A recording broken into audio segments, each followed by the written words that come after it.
아, 5월 중순부터 이제 5월 말 6월까지는 우리 양봉가로서는 이제 가장 그 즐거운 해밀하는 계절이 옵니다. 특히 이 시기가 그 대유밀기에 해당하죠. 그래서 이쪽 우리 제주도에서도 5월 한 중순, 5월 한 10일 이후에 정리채미를 해서 아, 6월이 되기 전에 일반적으로 이제 5월 말쯤에 이제 채미를 하게 되는데요. 오늘 말씀드리고자 하는 것은 이 채밀 대유밀기 채밀이 끝난 후에 어, 우리 그 벌들이 사실상 이제 발효를 하는 것 하고 있습니다. 그래서 실제로는 그 본군에서 꿀이 많이 들어오고 꽃이 많이 피지만 좀 우리가 좀 영양학적 관점에서 좀, 그 단백질 보충, 그러니까 꽃가루 보충이 필요한 시점이 있다는 것을, 이 점을 좀 말씀드리고 싶어서 이제 오늘 강의를 시작했는데요. 제주도 같은 경우는 이제 3월 달에 이제 벚꽃이 피는데, 벚꽃 중에 올벚나무라고 요것은 상당히 일찍 핍니다. 그리고 3월 한 20일서 4월 초까지는 이제 벚꽃이 많이 피는데, 아마 이때는 이제 벚꽃꿀을 그렇게 많이는 받기 어려운 것이 이 시점에서 우리 벌들이, 봉군들이 꿀을 채밀할 정도의 세력이 좀 안 되는 경우도 있고, 두 번째로는 꽃은 펴도, 날씨가 비교적 그 변동이 심하고 좀 차갑기 때문에 아마 그 많은 꿀을 채밀하지는 못하는 것 같습니다. 그러나 이제 5월이 되면은 오늘 이제 아카시아 꽃이 엄청나게 피죠. 여기 제주도 같은 경우에 이제 역시 감귤 꽃이 그 주된 밀원이 되고 있습니다. 또한 떼죽나무도 그 산 쪽으로는 피고 있는데 에, 그 외에도 찔레꽃이나 뭐 인동초 주변을 둘러보면 뭐 여러 가지 밀원이 아주 풍부하게 있습니다. 그럼에도 불구하고 역시 이제 그 그러니까 귤나무죠. 밀감불이 저쪽 육지부의 그 아시아와 마찬가지로 굉장히 많은 양의 다량의 꿀을 생산 그 밀원으로서 이제 작용을 합니다. 그래서 5월 초에 이제 멍어리가 맺히다가 대략 한 일주일, 그리고 수종에 따라 품종에 따라 다르긴 하지만 대개 5월 한 중순 한 13, 4일, 5일 이때쯤 되면 만개하게 되죠.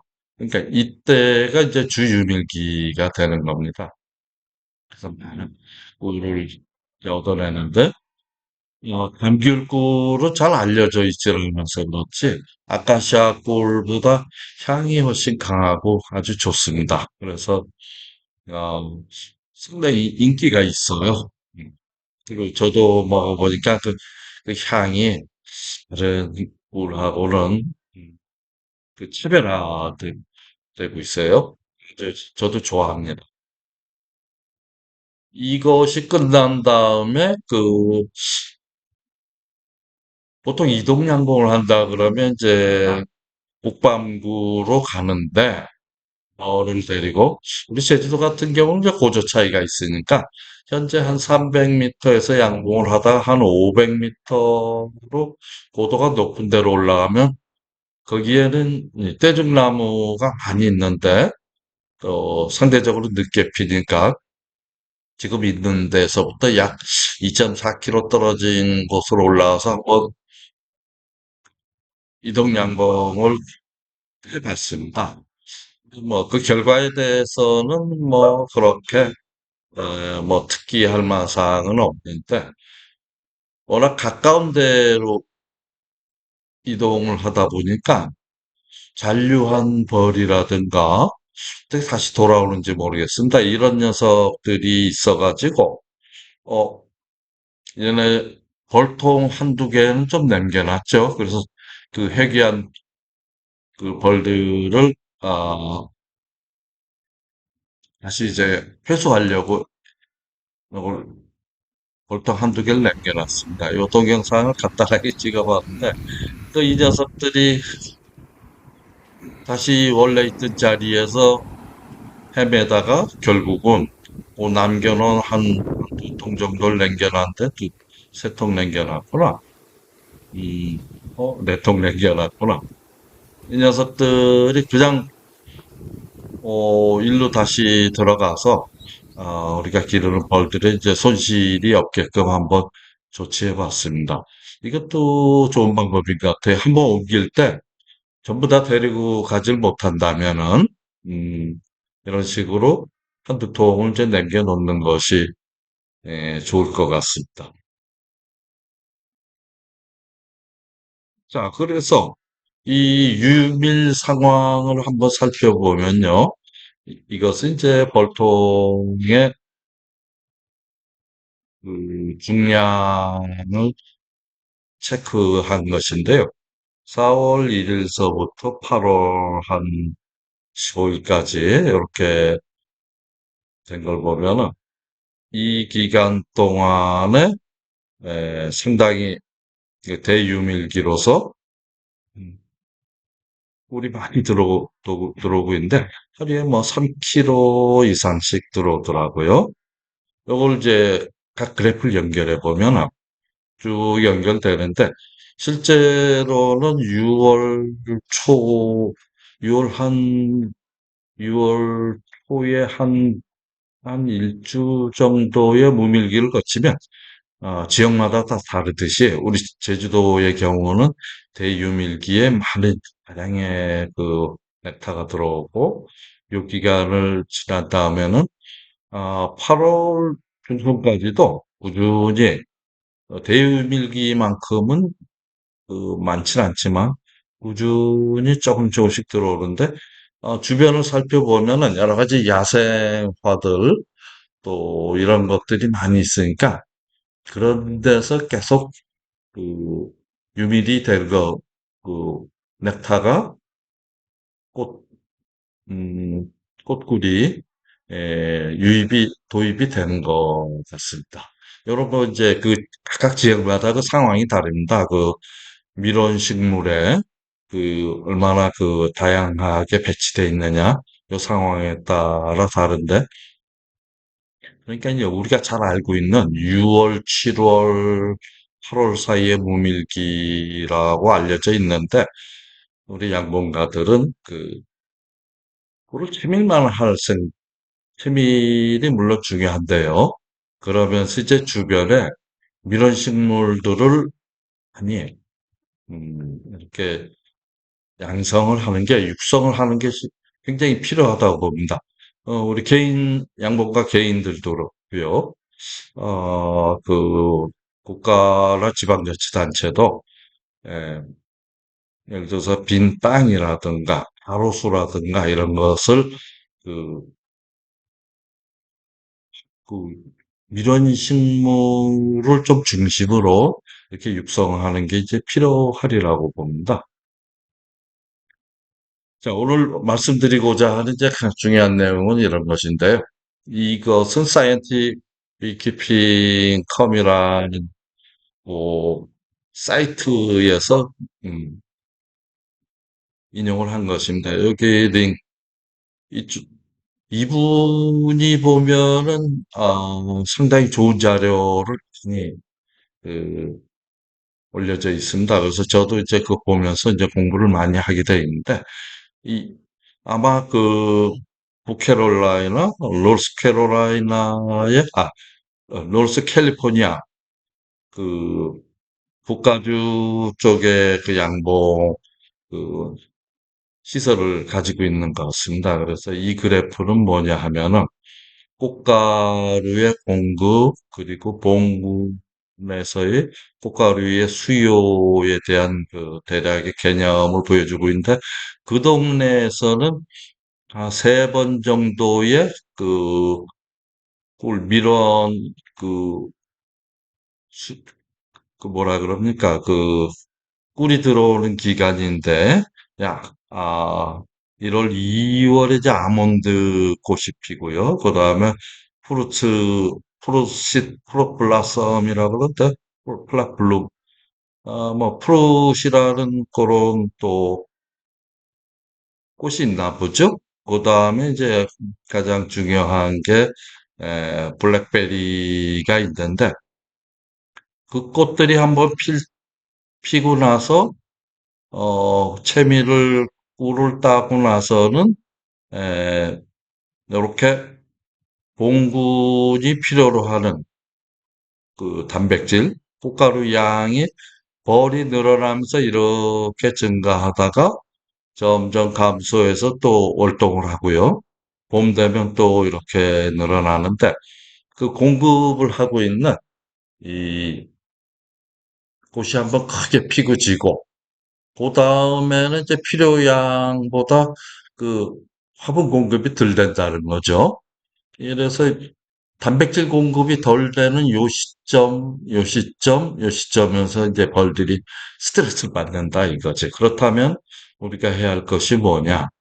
이때에 필요하다면은 대용 화분. 그러니까 우리가 화분떡이라 그러면 화분떡이라면 잘 알 수 있죠? 화분떡을 필요하다면 공급을 해야 된다. 그 혹자는 그런 말씀들을 하세요.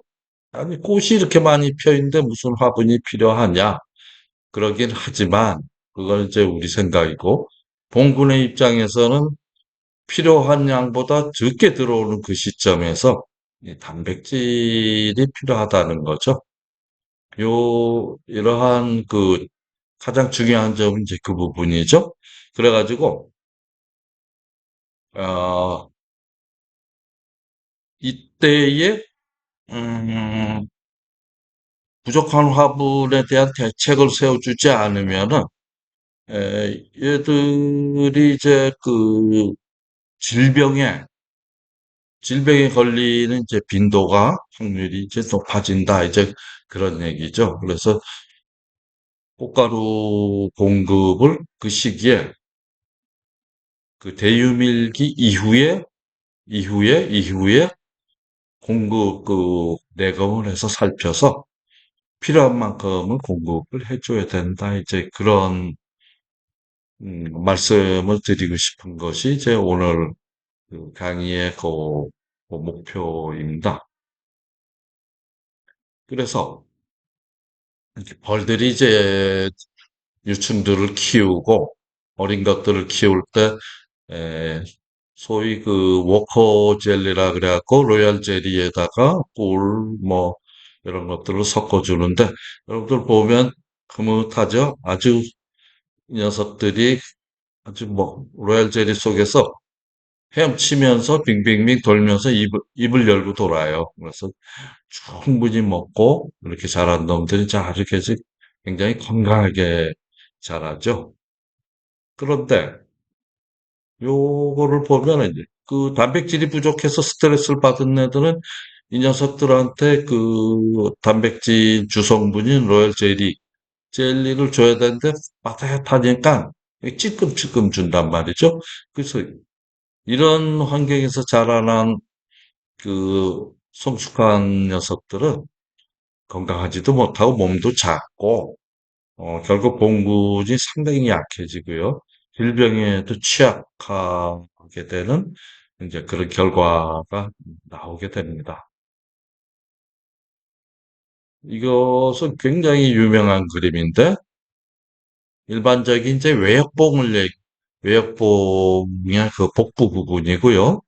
이 부분은 소위 겨울을 나기 위해서 잔뜩 화분떡을 잔뜩 먹은 월동벌의 배를 비교한 것입니다. 왠지 여기 뽀얗게 있는 것들이 있죠? 이것들이 겨울을 날 때 벌들이 식량, 에너지원은 꿀의 형태로 그 소비에 잘 보관하고 있죠. 단백질은 이렇게 자체 몸속에 다 보관을 합니다. 그래서 기름기 같다 그래서 지방체, 팻바디라고 하는데 사실은 기름은 아니고 주성분이 이제 단백질이죠. 비텔로제닌의 형태로 이게 보관이 돼 있어서 어, 요러한 상태로 이제 다 넘기다가 다음에 봄에 벌들이 뭐 꽃이 안 폈는데도 그 새끼들을 일단 그 산란을 하고 양육을 어, 육아를 해야 되는데 그때의 이 단백질을 이용해 갖고 로얄 젤리를 먹여 가지고 이제 키워내는 거죠. 그래서 그놈들이 이제 숙성하면은 고기까지만 하고 얘네들은 이제 임무를 다하고 죽는데 우리 양봉가들은 이제 그 현상은 갑자기 확 줄어드니까 춘감 현상이라고 하는데 어, 외역봉의 경우는 그 내역봉에 있는 녀석들이 이런 그 저장 단백을 다 소모해서 이제 거의 다 없어졌을 때, 그, 그렇게 나가서 이제 위험한 일을 하죠. 날아다니면서 꿀, 넥타, 물 이런 것을 가져오는데, 그 많은 위험이 있죠. 그 가다가 어디서 차에 치기도 하고, 어디, 새가 쪼아먹기도 할 텐데, 그런 위험에 노출되는 위험이 많은데, 이 녀석을 내보내겠습니까? 이 녀석을 내보내겠습니까? 당연히 죽어도 좀 덜 아까운 외역봉을 내보낸다는 거죠.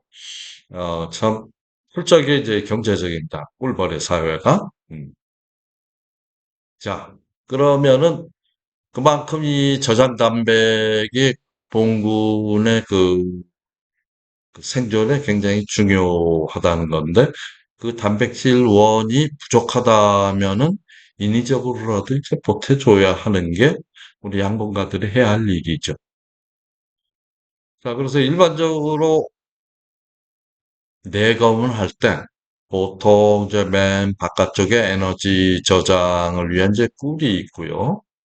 그 다음에 단백질 공급을 위한 이제 꽃가루들이 있죠.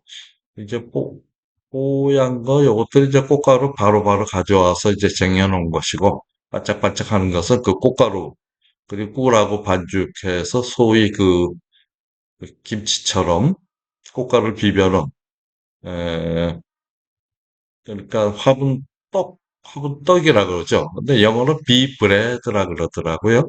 이게 벌빵의 형태로 되어 있고 이런 식으로 공급해놓고 그 가운데 부분에 이제 육아 공간으로 사용하면서 이미 얘네들은 그 태어날 때가 된 것이고요. 그 다음 녀석들은 이제 슬슬 봉개를 하게 되죠. 이 유충들이 보이고 산란을 하는데 얘네들한테 이제 로얄 젤리를 단백질을 공급을 해야죠. 그래서 그 단백질 공급해야 무럭무럭 자랄 테니까 제일 가까운데 육아 공간에서 제일 가까운 쪽에 이게 단백질을 배치하고 그다음에 에너지원은 그 밖에 놓고 이렇게 해서 일반적으로 한 내에서 이런 그 육아와 그 식량 저장이 한꺼번에 거기서 이루어지고 있죠. 그래서 이러한 부분, 이러한 부분들은 이제 키우면서 또 꾸준히 먹고 또 이게 이 육아 영역이 확산되면서 그 다음에 이 녀석들이 그 뭐라 그럴까요? 그 우리가 개상을 놓게 되면 개상에 저장을 하고 단상 쪽에는 육아를 위한 면적이 이제 그 봄에 또 여름에 또 가을에는 이제 확대가 되죠. 근데 한 장으로 볼 때는 이런 식으로 항상 그 꿀, 화분, 그다음에 육아 그 면적이 있다는 거죠. 그래서 요 사이의 인터페이스를 에너지 인터페이스다. 그러니까 그 탄수화물 먹어서 그 에너지로 사용하고요. 꽃가루를 먹어서 그 단백질 공급원으로 사용한다는 거죠. 이 부분이 이제 굉장히 중요한데, 내가 볼 때, 그 사이에 꿀과 육아 공간 사이에 이게 얼마나 그 화분이 저장돼 있는가, 이게 좀 이제 신경 써서 봐야 된다는 얘기입니다. 그래서 이쪽이 텅 비었다 하면은 이거는 지금 부족한 상태죠. 얘도 보면은 이제 꽃가루가 거의 소진돼 가고 있죠. 음, 꽃가루의 공급이 필요한 상태라는 거죠. 근데 자연 상태에서 물론 얘들이 열심히 가지고 들어올 텐데, 만일에 그것이 좀 원만하지 않다 그러면 대형 화분떡을 넣어주는 것이 이제 우리 양봉가들이 할 일이죠.